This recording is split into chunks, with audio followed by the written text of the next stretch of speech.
There's a man by the name of Captain William Swenson who recently was awarded the Congressional Medal of Honor for his actions on September 8th, 2009. On that day, a column of American and Afghan troops were making their way through a part of Afghanistan to help protect a group of government officials, a group of Afghan government officials who'd be meeting with some local village elders. The column came under ambush and was surrounded on three sides. And amongst many other things, Captain Swenson was recognized for running into live fire to rescue the wounded and pull out the dead. One of the people he rescued was a sergeant, and he and a comrade were making their way to a medevac helicopter.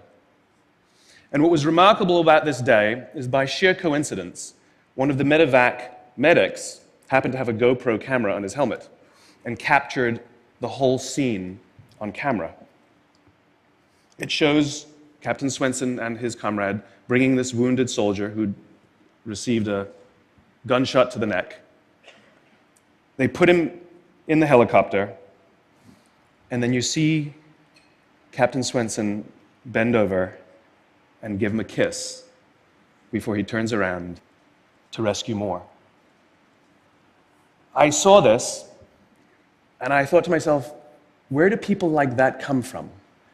What is that? That is some deep, deep emotion when you would want to do that. There's a love there. And I want to know, why is it that I don't have people that I work with like that? You know, in the military, they give medals to people who are willing to sacrifice themselves so that others may gain. In business, we give bonuses to people who are willing to sacrifice others so that we may gain. We have it back, right? So I asked myself, where do people like this come from? And my initial conclusion was that they're just better people. That's why they're attracted to the military. These better people are attracted to this concept of service. But that's completely wrong. What I learned is that it's the environment. And if you get the environment right, every single one of us has the capacity to do these remarkable things, and more importantly, others have that capacity too. I've had the great honor of getting to meet some of these who we would call heroes, who've put themselves and put their lives at risk to save others. And I asked them, why would you do it? Why did you do it? And they all say the same thing, because they would have done it for me. It's this deep sense of trust and cooperation.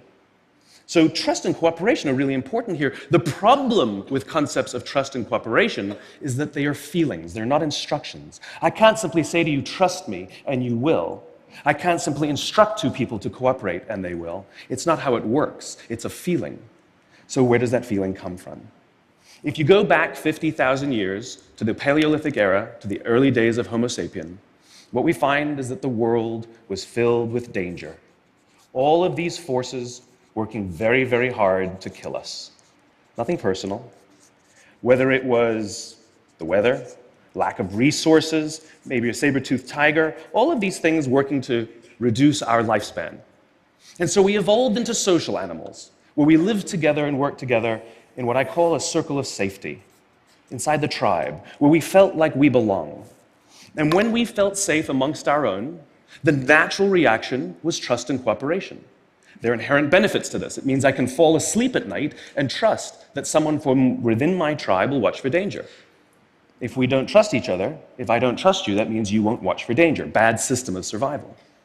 The modern day is exactly the same thing. The world is filled with danger, things that are trying to frustrate our lives or reduce our success, reduce our opportunity for success. It could be the ups and downs of an economy, the uncertainty of the stock market. It could be a new technology that renders your business model obsolete overnight. Or it could be your competition that is sometimes trying to kill you. It's sometimes trying to put you out of business, but at the very minimum is working hard to frustrate your growth and steal your business from you. We have no control over these forces. These are a constant, and they're not going away. The only variable are the conditions inside the organization. And that's where leadership matters, because it's the leader that sets the tone. When a leader makes the choice to put the safety and lives of the people inside the organization first, to sacrifice their comforts and sacrifice the tangible results so that the people remain and feel safe and feel like they belong, remarkable things happen. I was flying on a trip, and I was witness to an incident where a passenger attempted to board before their number was called. And I watched the gate agent treat this man like he had broken the law, like a criminal. He was yelled at for attempting to board one group too soon. So I said something. I said, why do you have to treat us like cattle? Why can't you treat us like human beings? And this is exactly what she said to me. She said, "Sir, if I don't follow the rules, I could get in trouble or lose my job." All she was telling me is that she doesn't feel safe. All she was telling me is that she doesn't trust her leaders. The reason we like flying Southwest Airlines is not because they necessarily hire better people, it's because they don't fear their leaders. You see, if the conditions are wrong, we're forced to expend our own time and energy to protect ourselves from each other. And that inherently weakens the organization.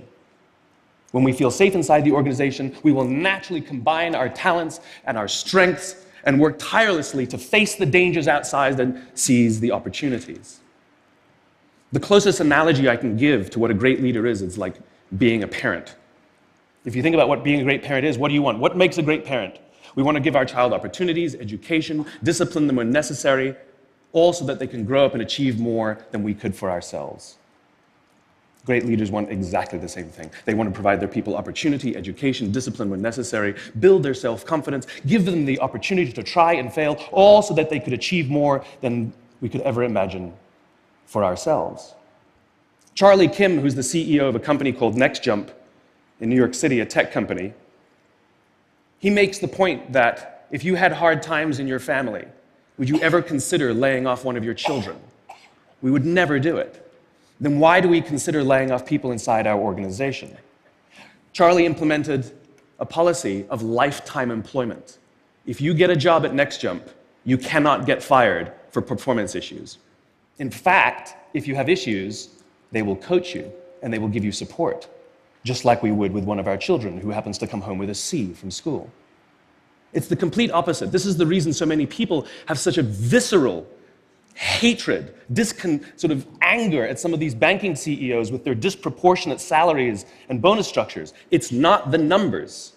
It's that they have violated the very definition of leadership. They have violated this deep-seated social contract.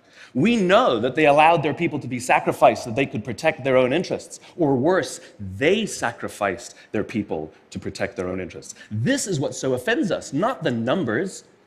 Would anybody be offended if we gave a $150 million bonus to Gandhi? How about a $250 million bonus to Mother Teresa? Do we have an issue with that? None at all. None at all. Great leaders would never sacrifice the people to save the numbers. They would sooner sacrifice the numbers to save the people. Bob Chapman, who runs a large manufacturing company in the Midwest called Barry Waymiller, in 2008, he was hit very hard by the recession, and they lost 30% of their orders overnight.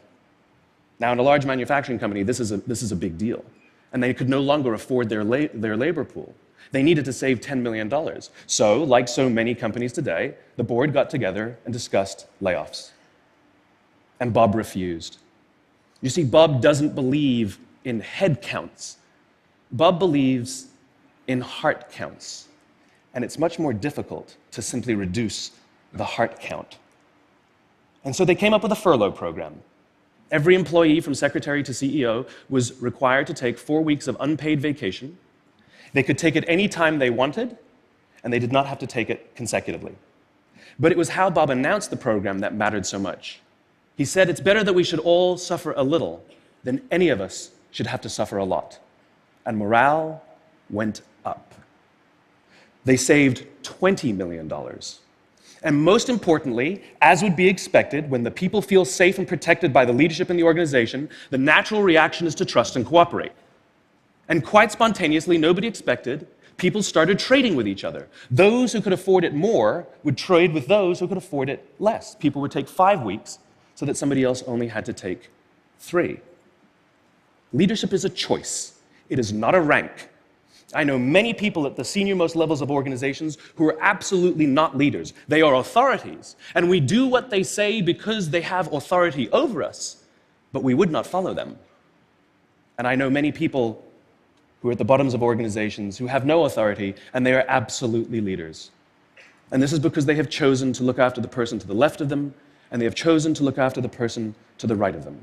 This is what a leader is. I heard a story of some Marines who were out in theater, and as is the Marine custom, the officer ate last, and he let his men eat first. And when they were done, there was no food left for him. And when they went back out in the field, his men brought him some of their food so that he may eat. Because that's what happens. We call them leaders because they go first. We call them leaders because they take the risk before anybody else does.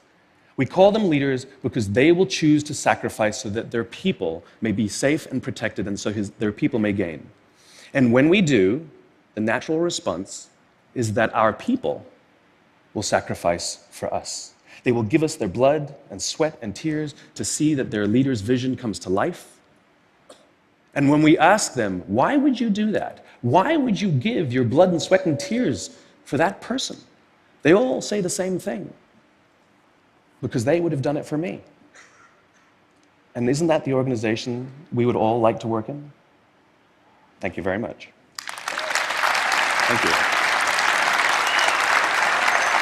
Thank you.